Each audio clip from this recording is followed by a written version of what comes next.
ሰላም እንዴት ናችሁ? ይህ ሲቲዝንሺፕ ለሰባተኛ ክፍል ዩኒት 3 ሴክሽን 3.4 ፕሮሲጀራል ኤንድ ሰብስታንቲቭ ዲሞክራሲ የስነ ስርዓታዊ እና ተጨባጭ ዲሞክራሲ በተመለከተ ነው በዚህ ቪዲዮ የምናየው። ፕሮሲጀራል ፕሮሲጀር ወይም አካሄድ ከሚለው የመጣ ነው። ለምሳሌ እናንተ የክላስ ተወካያችሁን የምትመርጡበት አካሄድ ይኖራችኋል። ዛት ኢዝ ፕሮሲጀር። መጀመሪያ ምን ያህል ሰው ይጠቆም፣ ምን ያህል ሰው ድምፁ ተቆጥሮ እንዴት ይለፍ፣ ዛት ኢዝ ፕሮሲጀር።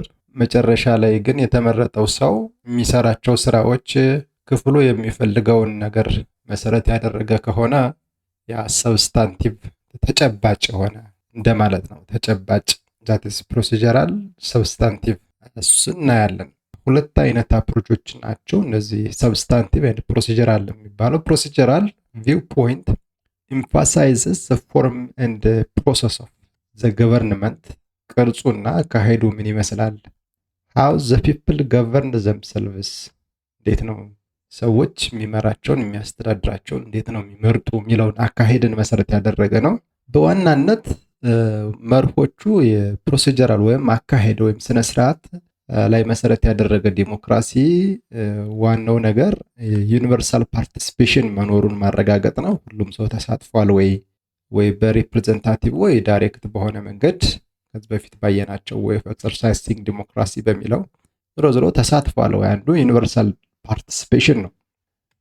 ሁለተኛው ፖለቲካል ኢኳሊቲ፣ ምንም አይነት ዲስክሪሚኔሽን ሳይደረግ መጡም ቀሩም በእድሜም ወይም በሌላ በትምህርት ሊሆን ይችላል፣ በአካባቢ ወይ በሃይማኖት ምንም አይነት ልዩነት ሳይደረግ ተሳትፈው መምረጥ የሚችሉበት የህግ ስነስርዓት አለ ወይ እና ማጆሪቲ ሩል፣ አንዳንዴ ደግሞ በኋላ ላይ የሚቆጠረው ድምፅ ከፍተኛው ድጋፍ ያገኘው ነው ወይ የሚል እዛ ጋ ፎከስ ያደረገ ነው ስነስርዓት አካሄድ የሚባለው ነገር። ኢን ኤ ነትሸል ወይም በአጠቃላይ ፕሮሲጀራል ዲሞክራሲ ኢት ኢዝ አ ፎርም ኦፍ ዲሞክራሲ ኢን ዊች people or citizens of the state have less influence than in traditional liberal democracy። ይህ አካሄዱን በተመለከተ ሰዎች ብዙም ያን ያህል ተጽዕኖ የሚያደርጉበት አይደለም። ኖርማሊ የሚያስፈጽመው አካል ነው በአብዛኛው ይሄን ስራ የሚሰራው። ይህ አይነት ዲሞክራሲ በአብዛኛው የሚለይበት መራጮች የፈለጉትን ሰው በነፃ ምርጫ መምረጥ መቻላቸው ላይ ነው መሰረት የሚያደርገው። በቃ ተመረጡ መረጡ ነው። ዛት ኢዝ አባውት ፕሮሲጀራል ዲሞክራሲ። መሳተፍ ነው። በፖለቲካ ፊት ያላቸው እኩልነት ነው። እንደገና ደግሞ የድምፅ ብልጫው ደግሞ ከፍተኛ ቁጥር ያለው ሰው መመረጡን ነው። በቃ ይሄ ነው ፕሮሲጀራል ዲሞክራሲ የሚባለው። በአብዛኛው በኢትዮጵያም ቢሆን ምርጫ በሚደረግባቸው ሁኔታዎች በአካሄድ ደረጃ ሁሉም ሰው እኩል መሳተፍ ይችላል። መጨረሻ ላይ በፖለቲካው ፊት ሰዎች እድሜያቸው በህግ የተቀመጠውን እድሜ እስካሟሉ ድረስ መምረጥ ይችላሉ።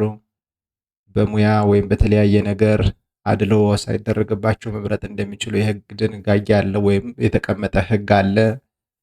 መጨረሻ ላይ ደግሞ የሚያሸንፈው ከፍተኛውን ድምፅ ያገኘ ነው የሚለው it is about the procedural democracy። ፕሮሲጀር ላይ ወይም አካሄድ ላይ ወይም ደግሞ how the government decisions must be የሚለውን የሚያብራራ ነው። how የሚለው ላይ መሰረት ያደረገ ነው።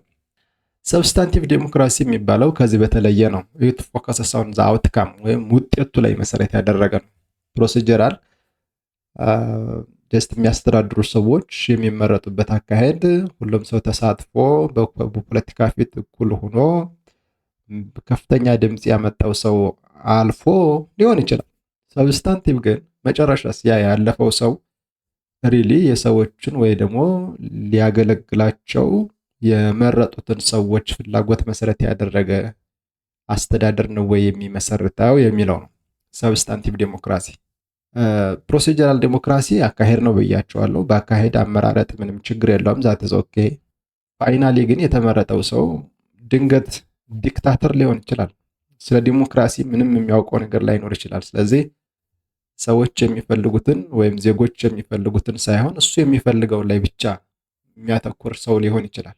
የሚያተኩር መሪ ሊሆን ይችላል። ያ ሰብስታንቲቭ ዲሞክራሲ የሌለበት ሀገር ወይም ፕሮሲጀር ላይ ብቻ ከላይ ልብስ ላይ ብቻ መሰረት ያደረገ ነው እንጂ ውስጡ በድን የሆነ እንደማለት ነው፣ ባዶ የሆነ ነገር እንደማለት ነው። ሶ ኢቨን ኢፍ ካንትሪ አሎውስ ኦል ሲቲዘንስ ኦፍ ቮቲንግ ኤጅ ቱ ቮት፣ ሀገሪቷ ማንም ሰው ለመምረጥ እድሜው የደረሰ መምረጥ እንደሚችል የሚያስቀምጥ ህግ ቢኖራትም ይሄ ግን አውቶማቲካሊ ዳዝ ኖት ኳሊፋይ አስ ሰብስታንቲቭ ዴሞክራሲ።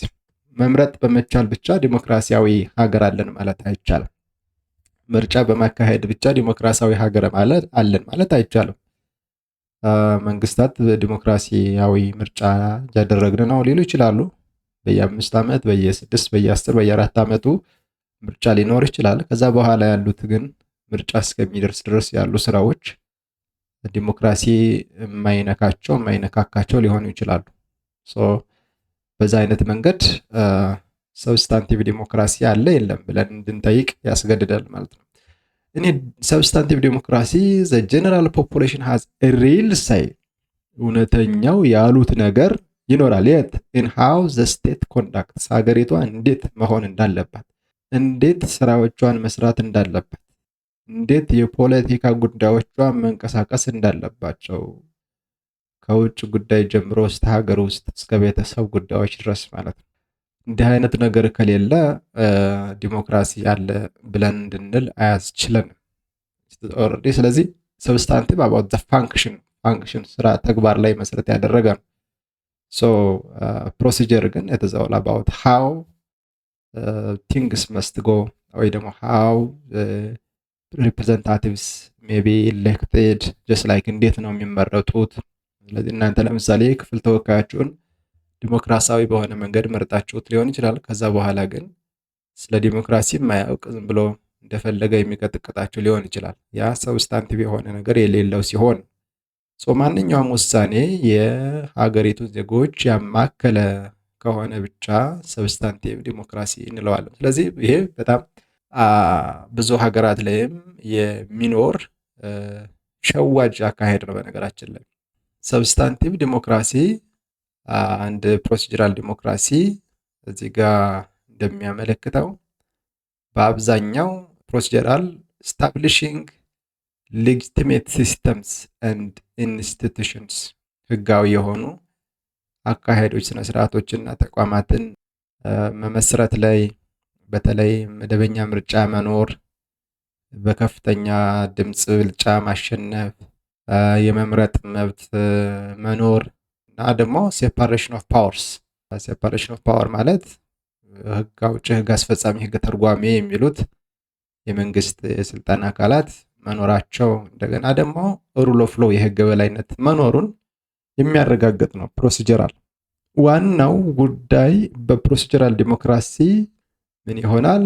ኢፍ ዘ ራይት ፕሮሲጀርስ አር ፎሎውድ፣ ትክክለኛው አካሄድ አገልግሎት ላይ ከዋለ በቃ ያ መንግስት ዲሞክራሲያዊ ነው ብሎ መደምደም ነው ማለት ነው። ምንም ውጤቱ ይመርም አይመርም ማለት ነው። የሚሰሩ ስራዎች ዲሞክራሲያዊ ይሁንም አይሁንም በምርጫ ከመጣ መጣ ነው።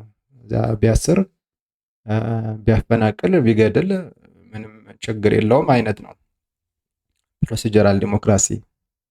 ምንም ይሄ ነገር የሌላቸው ሀገራት አሉ በነገራችን ላይ። ሰብስታንቲቭ ዲሞክራሲ ማለት ዋናው ትኩረቱ it is all about realizing the goals and the values of democracy። የዲሞክራሲ ዓላማውና አስፈላጊነቱ ምንድነው የሚል ጥያቄ ሲጠይቅ ለኖረ ህዝብ የዲሞክራሲን ውጤትና ዓላማ ማሳየት ነው የሰብስታንቲቭ ዲሞክራሲ ወይ ደግሞ ሰብስታንቲቭ ዲሞክራቲክ ገቨርንመንት ካለ ማለት ነው። ስለዚህ ዋና ዓላማው የዚህ የሰብስታንቲቭ ዲሞክራሲ የዲሞክራሲን ጥቅም ተግባር ላይ ማዋል።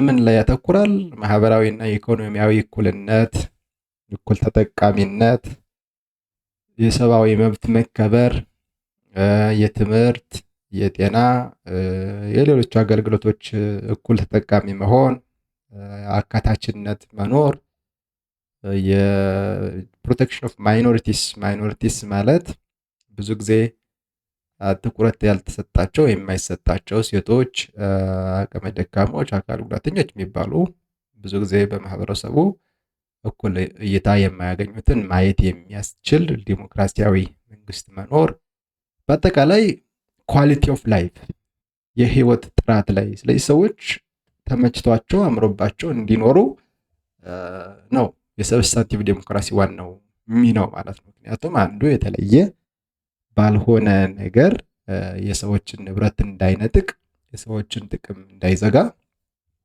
የሚሰራ በመሆኑ ማለት ነው። ስለዚህ ዋናው የሰብስታንቲቭ ዲሞክራሲ ኮር አይዲያ ወይም ዋና ቁልፍ ሀሳቡ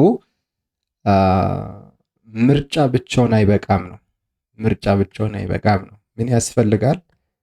አካሄዱ በራሱ ከምርጫ በኋላ ያለው ነገር እውነተኛ ነፃነት ያለበት፣ እውነተኛ ፍትህ ያለበት እና ሁሉም ሰው በትክክል ኑሮውን እንዲኖር የሚያስችል ስርዓተ መዘርጋት ላይ ያተኮረ ነው ሰብስታንቲቭ ዲሞክራሲ። ስለዚህ ሁለቱም በጣም ወሳኝ ናቸው፣ ያስፈልጋሉ። በአካሄድም የተረጋጋ ስርዓት እንዲኖር ስለሚያደርግ እንደገና ውጤትም እንዲኖረው ስለሚያስፈልግ የዲሞክራሲን ጽንሰ ሐሳብ ለመረዳት ውጤቱ በጣም ወሳኝ ነው። ስለዚህ ሁለቱም ወሳኝ ናቸው። አካሄድም ውጤትም ላይ ያተኮረ ዲሞክራሲ መኖር አለበት። ነገር ግን አካሄድ ላይ ብቻ ያተኮረ ዲሞክራሲ፣ ሰብስታንስ የሌለው ዲሞክራሲ ልክ እንደ ባዶ የሆነ ዕቃ ነው። ባዶ ውስጡ ምንም ነገር የሌለው ማለት ነው። ወይም በር ያለው ግን ውስጥ ግቢ ቤት የሌለው ግቢ ማለት ነው። እንደዛ ነው። So allowing for democratic forms but eroding real democratic values። ስለዚህ ቅርጽ አለው፣ ዲሞክራሲ የሚመስል ቅርጽ አለው፣ ግን ውስጡ ነገር የለውም። ልክ አሁን ምንድነው ይሄ አርቲፊሻል የኋላ መቀመጫ እንደሚያደርጉት እህቶቻችን ማለት ነው። ስታዩት ቅርጽ አለው። ኦኬ፣ ማንኛውም that is substantive ማለት ተጨባጭ የሆነ ነገር መኖሩ ነው። ስለዚህ ብዙ ዘመናዊ የዲሞክራሲያዊ ጽንሰ ሐሳቦች ብዙ ሀገራት አካሄድ ላይ ብቻ ሳይሆን ውጤት ላይ ያተኮረ ሲሆኑ በህዝብ ዘንድ ተቀባይነትም ይኖራቸዋል። በእርግጥም የታለመለት ያ የዲሞክራሲ የተጓጓለት ዲሞክራሲ እንዴት ከሚል በዘለለ ምን አለ ስንከፍተው፣ ምን አለ ስንጨምቀው፣ ምን አለ እርግጥ ዲሞክራሲ ይሸታል ወይ የሚል ነገር በመጠየቅ መልስ ማግኘት የሚያስችል በመሆኑ ብዙ ሀገራት አካሄዳቸውንም ውጤታቸውንም ዲሞክራሲያዊ ለማድረግ ጥረት እያደረጉ እንደሆነ ይታወቃል። ያ ነው እንግዲህ ዲሞክራቲክ ወይ ሰብስታንቲቭ ወይም ደግሞ ፕሮሲጀራል ዲሞክራሲ የሚባለው። ኦኬ፣ ሌላው ኢንዲጂነስ ዲሞክራቲክ ቫሉይስ ናቸው። አገር በቀል የዲሞክራሲ እሴቶች አሉ። በየሀገራት አገር በቀል ከሌላ ሀገር ያልተወረሱ ሀገራት የራሳቸው የሆነ አገር በቀል ስርዓቶች አሏቸው። ለምሳሌ ኢትዮጵያ የራሷ የሆነ የምትኮራበት ከጥንት ጀምሮ ከሌላ ሀገር ከጎረቤት ሀገርም እንኳ ያልተቀዳ ሰዎች ባንኖራቸው ይዘውት የመጡት ይኸው ከሌላ መጣሁት ሊሆን ይችላል። እነሱ እስከ የት አመጡት ብለን ብንጠይቅ ብቻ በሆነ መንገድ ያገኙት ሊሆን ይችላል። በእርግጥ በዛ ሰዓት የመረጃ ተደራሽነት የለም። ዞሮ ዋናው ነገር ሀገር በቀል ሰው ከሌላ ቦታ ለምን ይህንን ስርዓት አንከተልም የሚል አስገዳጅ የሆነ ስልጠና ሳይሰጣቸው ራሳቸው የፈጠሩት ስርዓት ነው። ምንም ጥያቄ የሌለው ነገር ነው። ዜር ኢዝ ኖ ዳውት። ምንም ግራ የሚያጋባ ነገር የለም። ኢንዲጂነስ ወይም ሀገር በቀል ባህላዊ ተቋማት እና የመንግስት ስርዓቶች አሉ በሀገራችን ኢትዮጵያም በአፍሪካም ደረጃ ማለት ነው። አስተዳዳሪዎቻቸውን የሚመርጡበት አካሄድ ዘመናዊ የሆኑ አሁን ላይ ያሉ ሀገራት የተመሰረቱበት የድሮ ኢንዲጂነስ ወይም ሀገር በቀል እውቀቶች፣ ሀገር በቀል ስርዓቶች በመኖራቸው ምክንያት ነው። በዚህ መንገድ አሁን ላለንበት ዘመን አስተዋጽኦ ያደረጉ ብዙ የዲሞክራሲ ተቋማት፣ ባህላዊ የዲሞክራሲ ተቋማት አሉ።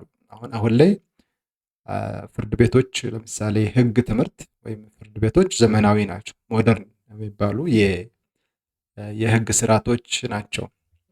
አሁን ላይ በህግ ብቻ ነገሩን መዳኘት እየተቻለ ስላልሆነ ወደ ባህላዊ ሽምግልና፣ ወደ ባህላዊ የእርቅ ስነ ስርዓት እየመሩ ነው ፍርድ ቤቶች። እነዛን ነው ኢንዲጂነስ ሲስተምስ የምንላቸው። ኢንዲጂነስ ወይም ደግሞ አገር በቀል የኮንፍሊክት ሪዞሉሽን ሜካኒዝምስ ወይም ደግሞ ኢንዲጂነስ ዲሞክራቲክ ቫሊዩስ የምንላቸው ማለት ነው። ሶ ለምሳሌ በኦሮሚያ አካባቢ ጃርሱማ የሚባል፣ በአማራ አካባቢ ሽምግልና፣ ጉራጌ የጆቃ፣ ወላይታ ዶሬ ሲማ የሚባሉ እነዚህ የምታዩቸው በየአካባቢያችሁ አገር በቀል ተቋማት ናቸው። በአብዛኛው በገጠሩ ማህበረሰብ ላይ ያሉ አገር በቀል ስርዓቶች ናቸው። ሶ እነዛ ታሪኮቻችን ናቸው።